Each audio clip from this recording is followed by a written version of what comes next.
Good morning, my friends. It is Friday, June 14th, 2024.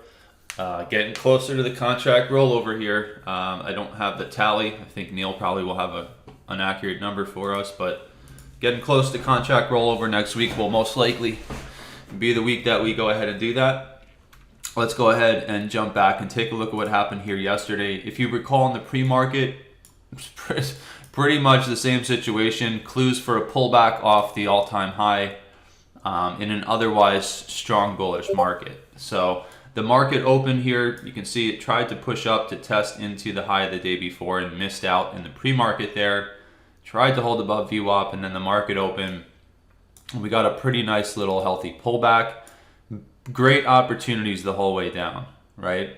So coming out of the open here, looked like they were going to hold hopeful and stay above VWAP there. But as it broke down below, your first opportunity was that first tag, but you did get that second tag, right? So some good opportunities to get short here, shorting either right off VWAP as you were noticing things pulling back, or waiting for that continued push lower to come back and tag into the 200 here, and basically off the back end of the hopeful. And from there, you should have understood as price was selling off that price was most likely going to have a problem right at our next roadmap level down there. And sure enough, that's exactly what happened. Now, they didn't hold it to the tick here. They did duck below it and then eventually recover. So let's look at some of the details here. If you did get short over here, you should have took profit right in front and you would have nailed that rotation. And then, like I said, let's just look at this. You also got opportunities to continue to short, right? So you could have shorted here, you could have shorted here, could have shorted here, and made some decent money right back to the 50% of the previous day there. The other thing you could have tried was to actually buy that level, trying a counter trend trade, and you actually would have gotten yourself at least 5 points back up to the 200 moving average, which should have been probably your first take profit in case this type of scenario and could have occurred. And sure enough, that's what happened. Rolled right back over, came back to your entry, and then, like I said, for a while kind of just sat here and they ducked through it only to come back and then recover for a little bullish push into those last few hours of the open. But as you can see all morning here, just beautiful rotations off these levels for trades that take on very, very limited risk, right? Whether it was long or short in here, pretty limited risk. And if it didn't work, it just didn't work.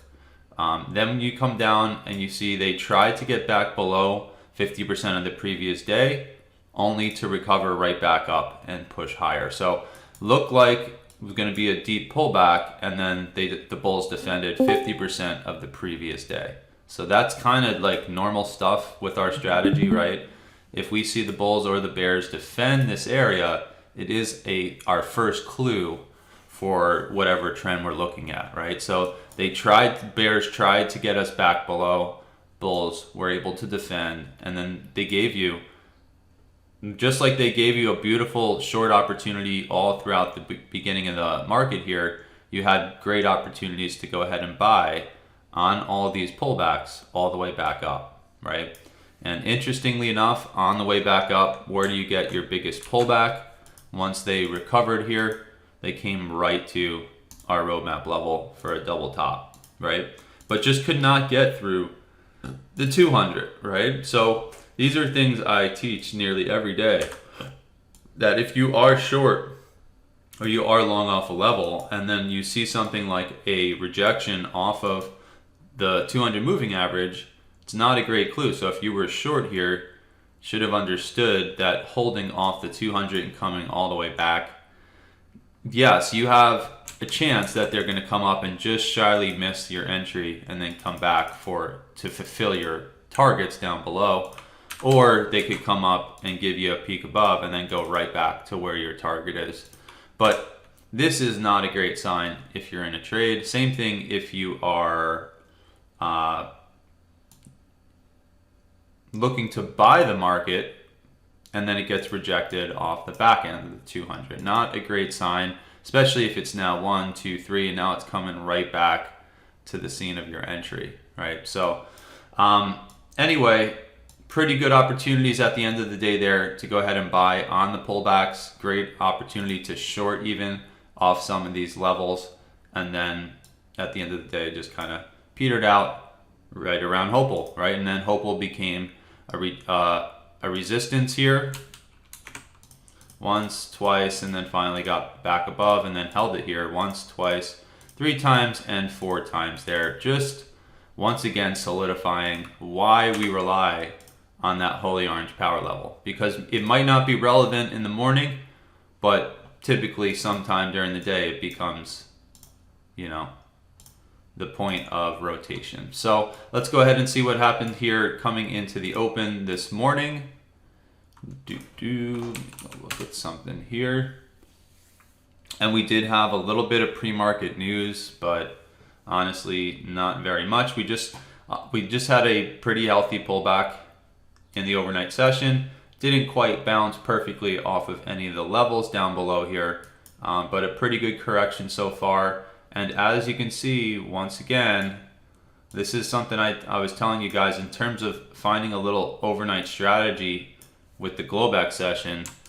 You had an opportunity to buy the pullback to the VWAP there for a long, right? You even got a second opportunity there right off VWAP to get a long. Now, it didn't get you very much. You might have got maybe 5, 6, 7 points out of it.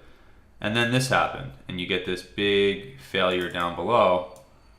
So you had an opportunity to buy shortly after the market opened for Globex yesterday evening, yesterday afternoon.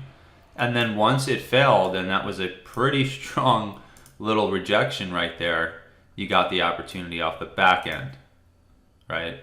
So great opportunity there to short, and even short as it was failing. So you can see, and this Hopel was not on the chart. I just got to get that off of there. That rejection, and then here right off the back end of that 32 level, that was the low of the Globex session. There it is right there. And then there's literally a little micro double top with divergence. Another opportunity to short the market last night, right? So an opportunity to buy for a small scalp up, and then an opportunity to short that turned into a pretty healthy trade. So here we are coming into the open. Like I said, we didn't necessarily come down and bounce perfectly right off one of our levels, although that seems to be the case nearly every single day. And now we're just kind of meandering back and forth around the low of yesterday.